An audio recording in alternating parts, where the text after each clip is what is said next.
Fala galera, ligado, bora fazer um curta. Hoje voltamos nossas origens, fazendo um vídeo mais caseiro e tal. Mais pobre. Mais pobre, porque o futuro é pobre. Porque o futuro é retrógrado, então a gente vai retroceder um pouquinho também. Sim. E hoje a gente vai falar de que, Arthur? Halloween.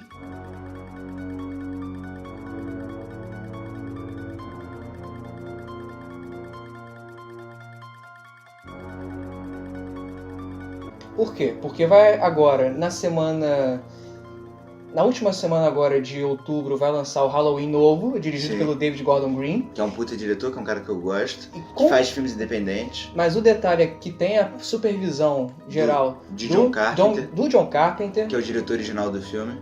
E a gente vai voltar aqui pra falar desse clássico, que é o Halloween de 78. Que mudou a história do cinema de terror e cinema de gênero, principalmente. E do cinema em geral, por que não? Porque, afinal, John Carpenter não é um nome que significa pouca coisa. Não é como as pessoas dizem, né?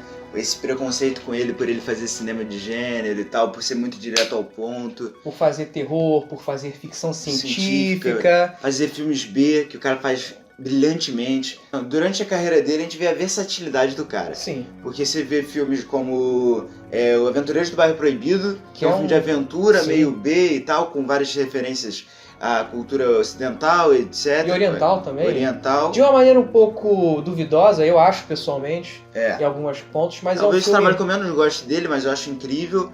E aí ele fez filmes também como o próprio Halloween.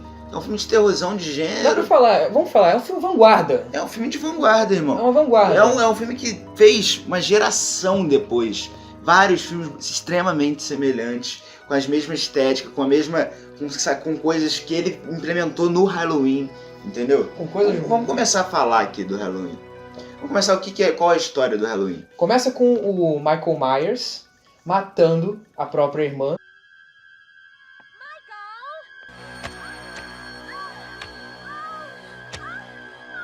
Aí o filme dá um salto, também de 15 anos, e aí ele com 21 foge do manicômio.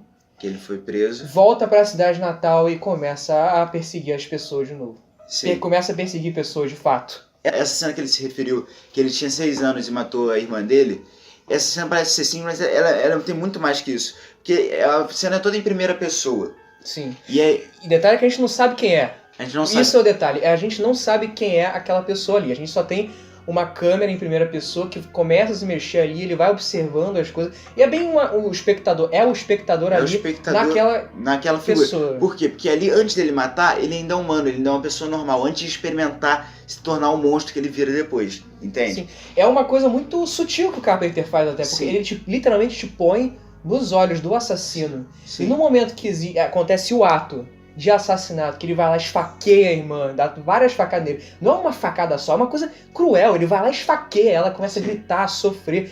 Aí ele vai, sai de casa, os pais... Chegam 2 pessoas lá, que você vai descobrir que são os pais, e tiram a máscara que tinha botado. Aí você vê o quê? Uma criança. E no momento que ele tira a máscara, ele sai dos olhos dele. No momento que ele comete o assassinato, é o momento... Não, o espectador já saiu porque ele perdeu a humanidade, a gente não se identifica mais com ele. Então a gente não é mais... Agora, a partir dali, ele se torna um monstro. E esse é o grande detalhe que tá no Halloween. A partir desse momento, o Michael, ele é uma figura muito distante. Muito distante da gente. Você vai ver ele várias vezes lá no fundo da cena. Você vai ver ele, assim, você pisca, ele tá lá. E você pisca de novo, Michael sumiu. Sim. Isso é um grande detalhe. A gente vai passar a acompanhar esses adolescentes da cidade natal dele. Uma delas é a Jamie Lee Curtis, que é a Laurie Strode, a protagonista do filme de fato. Que ela vai começar a perceber essa figura andando pela cidade, mas sim, bem de leve. Assim, ela vai olhar uma coisa ali e vai achar, ok, é um cara. E esse que é um negócio interessante, que ali a gente trabalha o elemento surpresa. A gente vê todo o cotidiano da Jamie Lee Curtis e tal, da cidade e tal, e ninguém sabendo ali que tem um assassino ali em volta. Então a gente mostra a realidade deles. E ali aproveita pra mostrar a humanidade de todo mundo, mostrar a futilidade e tudo. Uma coisa mostrar a adolescência. E esse é outro detalhe bacana, porque o Michael, ele ficou 15 anos no manicômio e ele perdeu esse período da vida dele. Ele perdeu a oportunidade de viver esse período da vida. E a partir disso, ele vai voltar todo o ódio dele pra justamente essas pessoas que estão vivendo esse momento. Sim, sim. E é um contraponto muito interessante. Você faz até ele como Nêmesis da própria Jamie Lee Curtis. Da Laurie Strode. Porque ali ela tem ali toda a humanidade, tudo que ele não tem, e ele é exatamente oposto. São os dois lados da mesma moeda, entende? É muito interessante. E essa é uma característica muito forte do slasher. Do slasher. Foi muito mal usado depois, em anos depois. Porque ali você vê, eles pegaram esses elementos e usaram de forma gratuita. Tudo ali no filme do Halloween tem um motivo. Eu não gosto de generalizar e dizer que vários, assim, porque existe um preconceito nosso por parte do gênero que a gente... Um dia a gente vai falar isso melhor, sabe? O preconceito com o gênero do horror, porque eu acho que merece uma análise à parte. Mas eu acho que realmente o Halloween, ele cria uma coisa ali muito própria. Uma coisa que já havia sido feita em outros filmes anteriores, como por exemplo, eu acho que o exemplo que mais me vem à cabeça é um dos meus filmes favoritos, que é o Massacre da Serra Elétrica, do Tobe Hooper, que também tem isso de retratar uma parte dos Estados Unidos mais isolado. Também tem os adolescentes, a figura do adolescente ali sendo abatidos por aquela família, em especial por aquele ser que é o Leatherface. Mas no Halloween em si, eu acho que é mais forte isso. Mais forte que ele sabe usar todos os elementos ali, tudo tem um motivo. Esse que é o sensacional. E o John Carpenter, ele faz tudo de uma maneira muito direta. Sim. Porque é tudo muito frontal, realmente. Porque não existe muita enrolação por parte dele em retratar isso. Porque você tem o Michael Myers ali e o objetivo dele é simplesmente matar. Matar. Que esse que é o genial. É a figura do monstro. Ele não é mais um cara humano. Ele transforma ele numa besta. O Carpenter assume ele como o puro mal. O mal que tá sempre onipresente ali. E como ele faz a gente acreditar nisso? Ele coloca a figura... Ali, sutilmente, a figura nem tão sutilmente, a figura do doutor, que é o psicólogo dele. Ele verbaliza isso. Ele verbaliza. Aquele é um monstro. Ele fala, se não me engano, eu fiquei 7 anos tentando curar ele e mais 7 anos tentando manter ele naquele manicômio. Porque ele percebe que isso aqui é um caso perdido. Ele perdeu tudo. Ele fala, eu olho nos olhos do Michael Myers e eu não vejo mais humanidade. Sim. Eu vejo só preto, eu vejo uma escuridão, eu vejo uma desumanização. E com esse personagem a gente tem a visão certa, que ele bota na nossa cabeça e depois vários elementos que são botados no filme, como ele chegando, ele sendo onipresente em todos os lugares. Você vê que ele não é mais figura humana, ele é só o puro mal. E nisso ele ainda não matou ninguém. Quer dizer, matou algumas pessoas, só que a grande sequência do filme que vai se dar depois de 1 hora, na verdade, de filme, que é quando ele vai aparecer, a gente vai ver aquela máscara icônica dele de fato. Até esse momento aí, é 1 hora de filme, acho que são 40 e poucos minutos. Então ele vai construindo essa tensão, ele vai construindo essa onipresença do Michael pra depois da quebra, assim, ele mata aquela primeira adolescente, é o momento que você fala, opa, tem alguma coisa aí, né? Sim. Começou o horror naquele...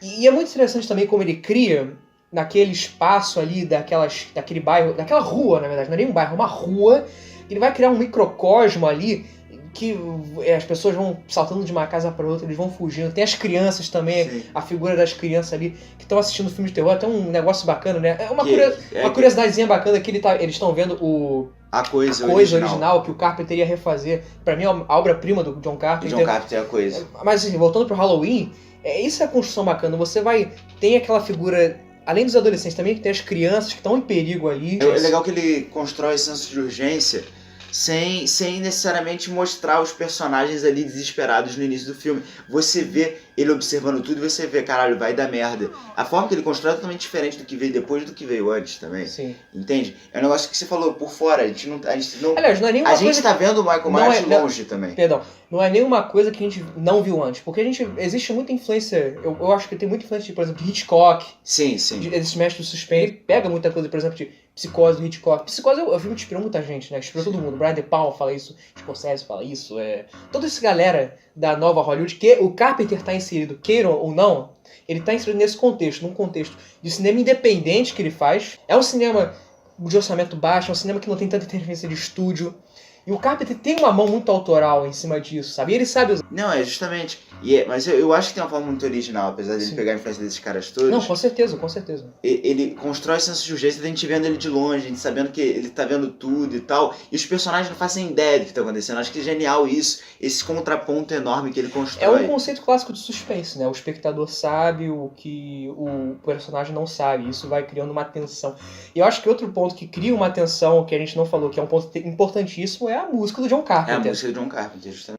Horror movies will live Forever. É muito simples, Sim. né? Certo? É um piano com sintetizadores. Sim. É fácil de tocar pra quem Só tá que ele é muito eficiente, sabe? Ele E é algo que trouxe os anos 80 antes dos anos 80. O John Carpenter é o pré-anos 80, né? Ou o anos 80 é o pós-John Carpenter. Eu acho que o anos 80 é pós-John Carpenter. A trilha dele nesse filme, cara, sintetizadorzinho e tal, o que veio totalmente prevendo os anos 80 total, sabe? Totalmente, assim. E não só isso no filme, não é só vários elementos ali que causaram os anos 80 também. Os filmes de slash dos anos 80, tudo isso é uma junção de tudo que o Carpenter fez, sabe? Ele é um resultado de várias coisas que foram acontecendo ali nas décadas passadas. O Hitchcock, os diálogos italianos, que eu também gostaria de abordar em um outro vídeo, que eu acho uma coisa muito interessante, que eram esses filmes de assassino da luva preta, que eles iam lá e começavam a matar, e tinham vários adolescentes também, várias pessoas despreocupadas. Tem a questão da sexualidade também era muito forte. Ele é uma amálgama de tudo isso, sabe? E, como tudo, ele vai refletir de volta, vai bater de volta, vai começar a refletir no próprio cinema americano e outros filmes também. Mas... Sim, vamos abordar um pouquinho também das personagens adolescentes. Sim. Principalmente a Jamie Lee Curtis, que depois dali ela foi a primeira rainha do grito, né? Foi a primeira garota que gritava ali, desesperada. O Massacre da Serra Elétrica tem um pouco disso também. Que eles dizem que ela é a última Final Girl, que é o quê? É aquela pessoa que sobrevive. O nome já diz, é a pessoa que sobrevive. Normalmente uma mulher, né? Sim. E ela começa a gritar sem parar e começa a fugir. Normalmente ela é quem mata o assassino ou acaba sobrevive. Eu gosto de uma tendência ali no final do Halloween, que no final ele cai da casa lá embaixo, aí todo mundo vai ver se achando que ele tava morto e ele some. Tem um negócio meio de super-herói ali, sabe? Do vilão fugir e tal, um negócio meio clássico de elemento que transforma bem essa... que é uma coisa de inimigo mesmo, de nêmesis que é construída ali, entende? Não diria nem que é uma questão super-herói. Dá pra fazer essa análise, tá? Sim. Mas eu acho que é muito mais uma questão de... que a gente falou aqui, a onipresença do mal. O mal não vai morrer. Sim, nunca, mas é um negócio... nunca. O mal não morre. O mal, você acha que você matou ele volta. É cíclico. São coisas que vão e voltam. Você acha que você tá seguro? Tem uma cena que representa muito bem isso, que a Laurie, ela mata o Michael Myers, ele cai, ela pede para as crianças, chama a polícia, chama ajuda. Ela vai lá, tá deitada lá, cabisbaixa, aí você vê só ali no fundo o Michael levantando. Sim. E é isso, sabe? O mal não vai morrer. As pessoas podem falar, mas isso não é realista, isso não é coeso com a realidade. Mas cara, é um negócio... Cinema, é uma proposta, é um discurso. É um discurso, é uma coisa que você pode tirar de um filme. Você pode tirar isso, sabe? O Michael Myers é essa figura do mal personificado, ele não tem um rosto, apesar do rosto dele aparecer muito brevemente no filme, a gente nem considera isso. Inclusive uma curiosidade, que o Michael, ele é interpretado por 6 pessoas diferentes. Sim. Pra fazer coisas diferentes. Tem uma pessoa pra ficar lá no plano geral, ele lá no fundo, outra pra fazer a primeira pessoa, a outra pra pegar dirigindo. Essa prova que quem tá por trás não importa. Esse é o lance. Não importa a figura. Uma figura, é uma ideia, é um ideal de mal, sabe? Sim, justamente. É uma coisa que a gente vê surgindo aí de tempos em tempos. Ele vai voltar, ele vai acabar sendo vitorioso. Sim. De uma maneira ou outra. E isso pode ser muito bem aproveitado no novo filme. Sim. Essa figura dele com a Laurie. Com a Laurie. E essa figura do mal, etc. Que ela passou 40 anos e ela tá lá agora com a neta dela. Ela virou neta, né? Sim, e aquela garota que era uma adolescente, sabe? Agora vamos ver o que aconteceu depois dele ter fugido e tal. A gente tá ignorando aqui todas as sequências. Sim, porque... Até porque o filme novo ignora, mas enfim, só pra falar, novo é uma continuação direta do só pra falar, Halloween teve, 8 sequências. 8 sequências. Uma mais tosca que a outra. O 3, inclusive, nem tem o Michael Myers. Sério? Ele não tem, é sobre um experimento, sabe? Não tem nem o Dr. Loomis, que é uma figura importante. Tá em quase todos esses filmes. Então é isso, vá ver esse filme, não tenha preconceito com o John Carpenter, que muita gente fala que é um bom diretor de filmes ruins, isso não é verdade. Isso não existe, né? Se o cara é um bom diretor, não faz sentido, é hipocrisia.